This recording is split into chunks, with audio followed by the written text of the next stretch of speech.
Hello, and welcome to another edition of On the Town. On the Town is a series of interviews with leaders who are helping to make Southbury a great place to live, raise a family, own a business, and retire.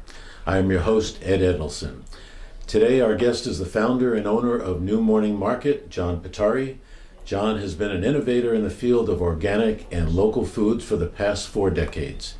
In addition, he's been a major force in our communities to improve environmental awareness. He's been on the board of the Bent of the River Audubon Center for the last couple of decades, and as you'll learn, has been very prominent in volunteering for many other organizations here in the region. His efforts to get us an Earth Day celebration, an annual Earth Day celebration, has taken that from a small parking lot to becoming a major field event that people from throughout Connecticut come to participate in. John, it's a real honor to have you here this morning, and I appreciate you stopping by so we can learn a little bit more about your life and career. I have this image of you as a young boy with looks of disdain at your fellow friends who are putting Cheese Whiz on a Ritz cracker, saying, that's not right. So how did you get so passionate, or when did you get so passionate about food? Yeah. Well, I did eat Cheese Whiz, although it wasn't a favorite. That's going to be the headline tomorrow. John Pittari eats Cheese Whiz. Yeah. Well, I just want to say it's actually an honor to be here. So I appreciate the opportunity. And so when I was I would say that my connection to food was very much tied to my connection to the natural world. Okay. I spent a lot of my time as a young person in the woods, in the streams, ponds, lakes. Mm-hmm. And I had a teacher, it was either in 5th or 6th grade, and I'm sure it was just one class, but he talked about our food system and how there were problems with artificial dyes, okay, and preservatives and such in our food, and I remember going home that evening, sitting at the dinner table, saying, "We've got to get Kraft and General Mills to stop ruining our food," right? And that lasted only so long because and but then when I went to college, mm-hmm, I was very interested in vegetarianism and natural foods, and I discovered that there really was an alternate food system that was budding. It was just starting, mm-hmm, and just for because you look so young. So this is the late 1960s, I'm assuming. Early 1970s. No, yes. No. You just dated yourself. No. Yeah, but it was the early 1970s okay, when I went to school, and so it was that revelation that okay, it was an alternate. Were you in like a liberal arts program, or was it something related to nutrition? Well, actually, I was majoring in chemistry. Oh. And I had an aptitude for it and enjoyed it, but at some point I realized that I was going to not stay in school forever.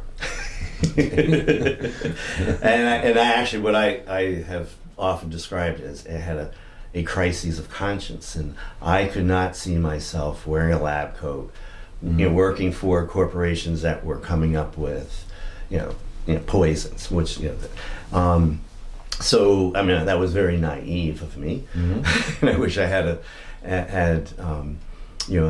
mentor that could have said, well, actually, finish your chemistry degree because you take a few more courses, then you'll have a nutrition degree and this and that, right? Because chemistry is, as I've come to learn after I dropped out, would have been a foundational, for many studies, which I'm very interested in.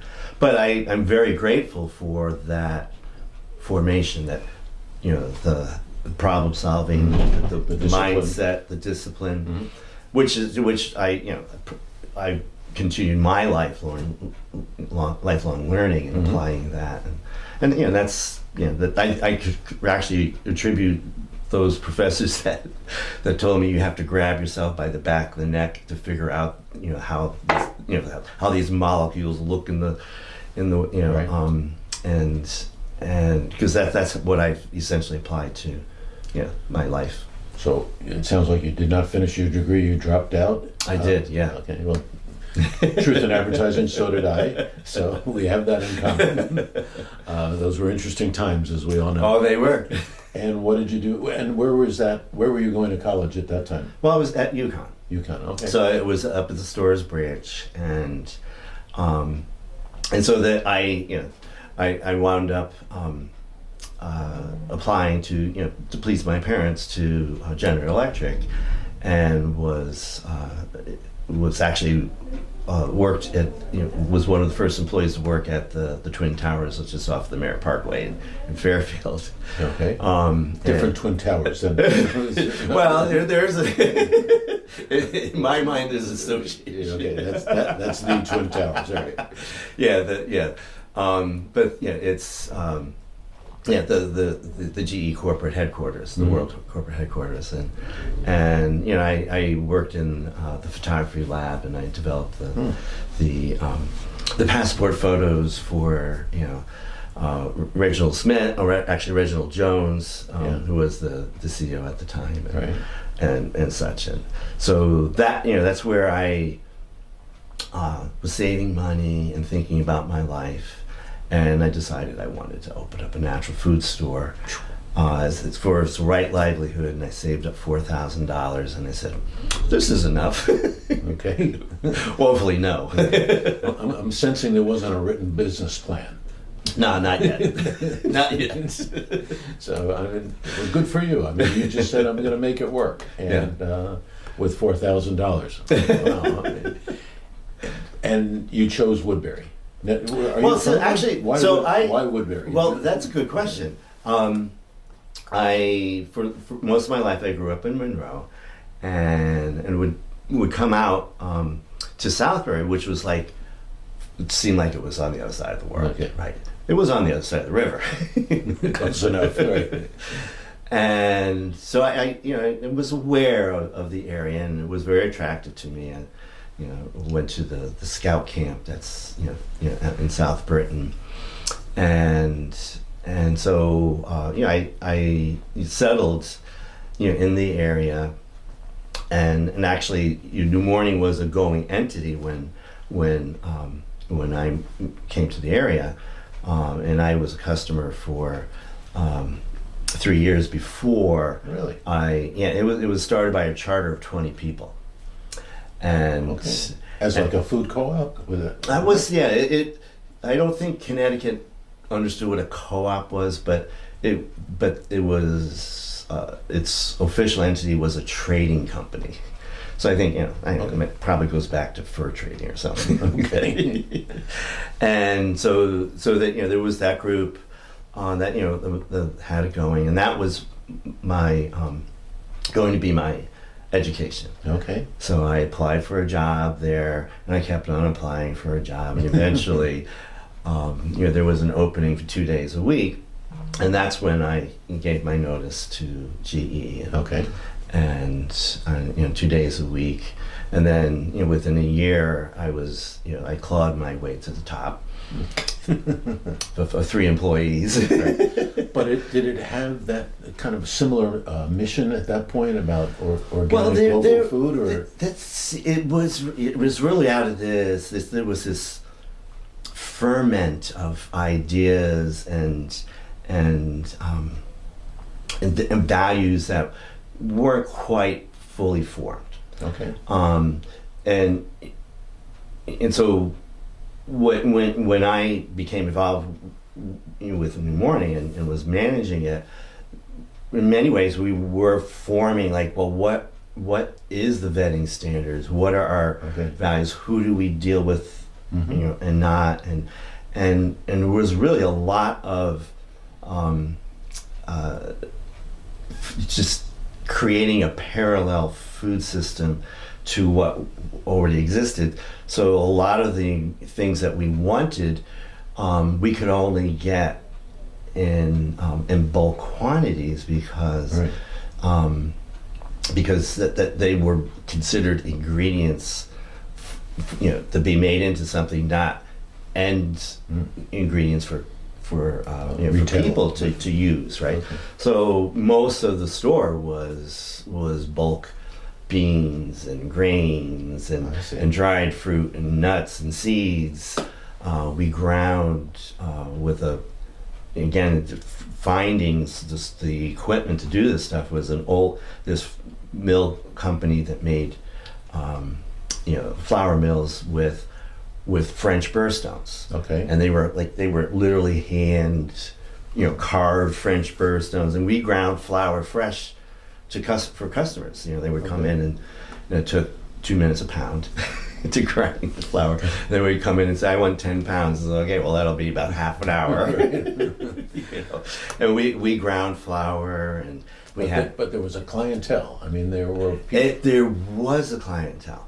It was, we were right at that beginning wave Okay. of the back to earth movement. Right. And there was a health food community, stores, and health food was oriented more towards individual health, and then had a lot of magic bullets like pineapple and papaya were like, if you ate that and you did like Jack LaLanne kind of stuff, you were going to be healthy. Right. But it's oriented really towards the individual, and natural foods had a philosophy that was really, that's sort of the underpinning, that was that there was a way for man to live in harmony with nature and on the earth, and so unrefined things that was going to be the closest to the way they came from the harvest from the ground, Okay. was like, that was the value, right? And nothing refined. So we we had our product standards really came out of that philosophy. And then it sounds delightful and simple, but then there's realities in there that that we've actually learned. So when we first, like I said, we was mostly bulk. We actually had a fairly good selection of local products that were like, Mrs. Judson would come in every day with, if she just milked her cows and she just made this 5 pounds of cottage cheese and yogurt, sour cream, whipped butter. She would bring that to us every day. We would pack them out, and people would come in and buy it, right? And she was right in Woodbury, right? Well, that's interesting, because I know that's such a part of what you represent now is that relationship with the local farming community and how you try to work with them. But I didn't realize that went sort of to the beginning or back to the beginning. Well, it did, and then Mrs. Jesson was, let's say, represented the end of a generation, but it also, of certainly of a type of person and an approach, but it also our farms and also what was the health, the Department of Consumer Protection. It was an end of all that coming together, so that we could no longer actually get Mrs. Jetson's stuff, but we couldn't sell it either. Yeah, right. She, and the dairy farms were going away. And, we had raw milk that was from Woodbury. We had creamline yogurt that was from Woodbury. Old world dairy, right? But sort of initially, you were sort of under the radar of some of those. So some of it was under the radar, or it was, as it grew. It was okay. It was okay, but then then either it was decided like, oh, we need a ruling on this, and then that it was ruled out, and then then for the longest time, most of our stuff was coming from outside the state, right? And for quite a while, and that was really where we added this other very clear part of our mission, which was to rebuild the healthy, local, sustainable food. Back then it was food system, but we changed it to food community because it really includes everybody. Because I think, listening to you in the past, you've made that observation that, well, if it's naturally and organically grown in California and needs to be shipped here, Yeah. that adds a whole nother dimension to the calculus to say, is that really what we want to do? Yeah, and one of my favorite anomalies to point out is that we are irrigating a desert valley, like the Central Valley in California. We're growing like lettuce, which is like 95-99% water, right? And we're shipping it to the East Coast, which we have a lot of water, right? But much of that, again, was all this coming together. It was the supermarkets and standardization for size of lettuce, size of boxes. Connecticut was had a very robust, truck farm, economy, but that's all that's gone. And the infrastructure, like the boxes and the warehouse space, or where you can get your produce cleaned or made into tomato sauce. There used to be all of that, and now there's only a couple which are actually coming back around, and Right. We talk about the future. We'll talk about some of those. Okay, we'll talk about the future. Right? But I think at this point in the storyline, you're still, I believe, over in the Hollow. Oh yeah, that's right. We started in the Hollow. Hotchkissville actually is where we started. Oh, okay. It's a little different. Yeah, that's okay. We started in the Hollow in '82. Okay. So I bought the store. Eventually bought the store from. It wound up being one single owner, but everyone else went their way. Okay. The only person who had business knowledge wound up just like everyone just walked and said, "You take it. We don't know what to do with this, right?" So I bought the store and relocated it to the Hollow, which really my heart still is there. Okay. Because at the Hollow at the old blacksmith shop. The building first appears on the tax records in the early 1700s as Ye Olde Smithy.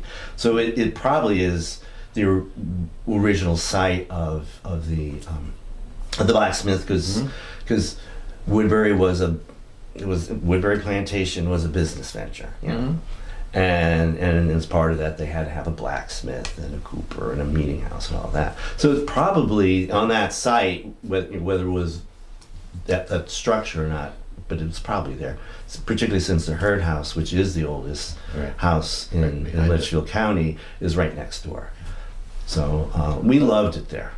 Yeah, all 1,200 square feet. But I mean, hopefully I can put this delicately enough. Are you starting to make a living with it? Is it self-sustaining, or? We well, because I managed New Morning, which wound up eventually being 5 years before I actually purchased it. Okay. It was. Okay. I knew the clientele was my clientele. The relationships with all our vendors were mine, and we were profitable. Now, one thing that was different then is, I think, you didn't have much competition in this area as what you were providing. And as we'll talk about, I think when we look in the future, it's a different landscape. So that was, to some degree, one advantage. But on the other hand, advantage. You were having to kind of grow your clientele, I think. Well, you definitely do, because that's why you have to move out of the Hollow. Space was an issue. Yeah, it essentially was at the crest of the wave that I described. There, if you can ride the wave, that's great. And then, as a New Morning as a business, we were able to do that. And so we, when in Hotchkissville, we had customers who came up weekly from New Haven. Really? And because we offered stuff, particularly with the selection of herbs, and we actually found that that the African American community were so tied into the use of herbal medicine, and Okay. so we provided herbs that they couldn't find anywhere else, right? And so they would travel to us and get pounds of St. John's wort, and just the things that you wouldn't be able to find elsewhere, right? And so we did enjoy that, and as the let's say the demographic for natural foods grew, well, then other stores did open up, and at the time, let's say in the 80s, there were quite a few small natural food stores like New Morning in many towns. Okay. It's not the case any longer, but there was this other people of like mind say, I want to do this, and they didn't necessarily know business. They knew that they wanted to do something, that like this, right? So. Well, I'd like to explore that a little bit, because being a small business owner is challenging. I don't care what field you're in or what product it is. And I think a lot of people look at your new store, which is phenomenal, and look back and say, well, it was just a straight line up from Hotchkissville. It was just continual growth and prosperity. Yeah. So looking back, I'm thinking that there were times when you might have said, it's just not going to work. I can't believe I've done this. And probably at other times when you were saying, this was a a great idea. So can you reflect on any of the highs and lows of being a small businessman? Because as we grew, there were different skills and different systems, that needed to be in place and such. And so we were very prosperous in both Hotchkissville and in the Hollow. And we were 11 years in Hotchkissville and 13 years in the Hollow. Okay. And we were busting out of the seams, and we finally found location in the Middle Quarter, which that took a lot of finessing to make that building suitable for what we needed to do. And so I had my team who understood that I needed to be doing this, and so we had things in place that they were empowered and to run things, and then had access to me because I set up a fax machine Okay. in the Middle Quarter. So we'll explain to some of our viewers what that is, but. So we could be in constant communication with, however, excuse me, and then that I would meet once a week with them, but I was free to pound the turf to find a location, because that was the most difficult thing, because the one rule that I had is that we are going to be in Woodbury. Okay. I felt a loyalty and dedication to Woodbury, but then also it's the right town and environment for what for New Money, what we're doing. And so there's not a lot of places, commercial places, but so we finally found that, and I worked on the site, and we put in wood floors and brick to cover a very poor concrete floor, and we modified the entrance and all that, and we opened up, and my staff were like everything. They were into it. They were putting the store was doing well, in the house, and then we moved everything practically overnight, to the Middle Quarter. Actually, I think we did. We closed one day and opened up the next in the Middle Quarter, and then we finished moving everything over, and what I learned, because as a leader, and this is that, I've learned I have to be a leader, which is different than being a manager. Yeah. And what I missed, though, in it was that they all understood, well, we're all this work to get to the Middle Quarter. Right. And then they thought things were going to go back the way they were, right?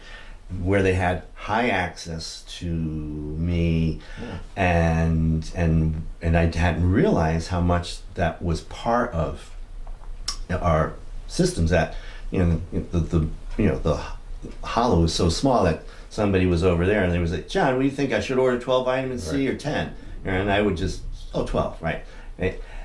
Well, I wasn't there any longer because the building was 4 times the size. Right. And all of those just things. A much bigger operation, right? And that they thought they just had to get there instead of like now the hard work begins when we move, right? So we had the challenge is that we had, I think, 80% of our senior staff like didn't stay because it wasn't the same. It wasn't the same, but it was also at this point where there were these larger concerns like wild oats that would headhunt my staff when we go to a trade show, and they were headhunting talent because the industry was growing at that point very quickly, and there was enough talent. Whole Foods was growing, so all this was going on at the same time, and wow. So that was one of those crises, and I found like, oh yeah, I'm doing produce as well as opening and closing the store, and then ordering it's like because of staff, because we losing staff, and and produce is unforgiving. Yeah. Well, and I also, because of the nature of your work, these people need to be pretty well trained. So it's not like you can just go on the street and bring somebody in and go, oh, now I got my produce guy. Exactly. Because you wanted to, I mean, I would think almost you couldn't even go to a local grocery store and say, I want the produce guy, because you wanted them to do things as long as if they were interested in learning. Right. Yeah. But it wasn't just that just simple. Show up and do what you've been doing. No. But anyway, we got through that, and so I had that very much in mind when we were doing our next, which was as much larger expansion than from the middle quarter. But I was very clear about the hardest work is after we get here. Yeah. And it was. We got delayed, and that I did a lot of not soul searching, but a lot of really checking in. Is this still in line with the mission that we are on, and that we have chosen to do, and is it still something that we can make work? Because I was being advised, not by my really close advisor, but people all over say, oh, you should just sell the property, and you should just go and move across to where Adati's is now, and stuff like this. And I said no, because or move into Ken Davino's, where the marketplace is now. Yeah. Well, that was smaller than the space that we had. Oh, really? Yes, it's only 7,000 square feet, right? And you look at the parking lot, right? And I said, none of that is really going to serve. And so, because I wanted to make sure I wasn't blinded by either stubbornness or whatever, and it wasn't. And as it turned out, it's actually, we are more successful than any business plan that we had ever worked on and projected in the new facility. That's right. That's phenomenal. In 129 Main Street North. Okay. And I will say, if you haven't been to that store, it's, even if you don't buy anything, I shouldn't say that, but you should buy stuff. You should buy something. But at least it's. But the store. What I really want to say is, the store is so intentional. I mean, you really get a sense that it's different when as soon as you walk in, you feel you're not in a normal grocery store. I mean, there's something different about the ambience there, and I think that goes back to your. It sounds to me like going always back to your mission statement and your values. Yes. And saying, and using that as a test. Yeah. So my next question, and I'm not trying to trip you up, but do you remember any time where you were given an opportunity and you or that possibly you could have made more money, but it was in conflict with your mission statement? And a lot of people, given that choice, they go with the money, right? So Oh, you're trying to trip me up. No. Yeah. No, so the actual, well, I thought you had the that's cheese whiz, but yeah. that's actually very interesting because somebody, I've got a very good answer because this came up just recently, and so I had forgotten all about when I was buying New Morning, which was I first started that process in '79, and then I was told, well, just take the money, invest it in the stocks, you'll make more than Back then. Oh yeah, you'll make more than at the natural food store. And I remember sitting to the financial advisor and saying, I don't just want to make money, I want to have a right livelihood. Yeah. I want to just be able to take care of myself and my family and have something meaningful. So even if I can make more money, making money isn't the reason I'm doing this. Yeah. Yes, I need to live and take care of my family, but I'm doing this because, again, I have a mission, a vision, and I want to be able to wake up every day or at certain points in my life and look and say, well, I feel good, and I have been not only true to my values and stuff, but that I have had a positive impact in my community. Well, definitely about that, but I'm sure you go into regular, typical grocery stores. Conventional. Conventional. Much better word. And I could see sort of mixed emotions in the sense of they've really changed. I mean, Yes, you they see have. huge sections of organic and natural. Some of that you might think is a little bit of hype in terms of what's really there, but the effort is there. Where 1979, there was nothing like that, I think, in a conventional store. Yeah. So on the one hand, well, they're taking some of your ideas and implementing them, so there's your competition. But on the other hand, as far as making change, I would think that's make you feel good. Yeah. Is that That's true. My colleagues, again, there were a handful, a couple handfuls of people that were coming together, and we did have early on. We had a trade show. It didn't take up a lot of room, okay? but we were coming together and really, either supporting each other in the business that we're doing, but then also talking about why are we doing this? What's our goal? And the most common theme was we want everybody to have access to organically grown food, whole nutritious food, and that's what our food system would be. Certainly in the United States, world, right? That's essentially Right. our goal. So now when I get together with people that I've been known and worked with for over 40 years, that I said, well, be careful what you wish for, man. Okay. But no, we all see it as a positive. Yeah. It does make it challenging. There's different skills that need to be applied, and that there is a challenge in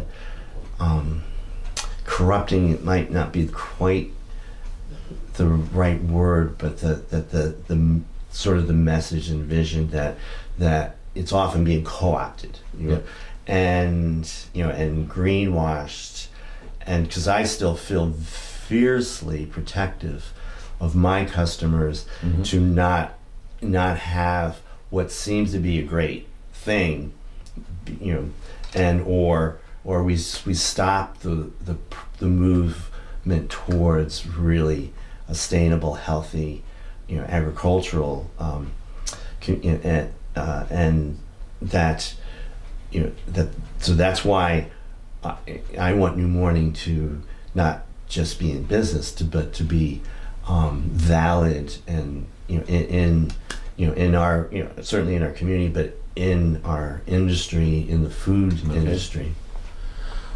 Well, John, I think this has been fascinating. We haven't covered everything that I'd love to talk about, and so I'd like to know if maybe sometime in the future you come back, talk a little bit more about the future, what you see as a future not only for New Morning, but this approach to our food system, and how that's going to evolve over the next couple of decades. I would love to talk about that. All right. As you can see, I love to talk. Yeah, there you go. And you got a lot to talk about and a lot to be very proud of. And I just think what you've accomplished over there, when I look back with the little I know, and I'm learning more as we speak, it is a real phenomenal success story and something you should be very proud of. So we'll look forward to having you back. But for now, thank you for watching On the Town, and please stay tuned to future editions of On the Town, where we'll have the chance to talk to other great leaders who are making this area a great place to live.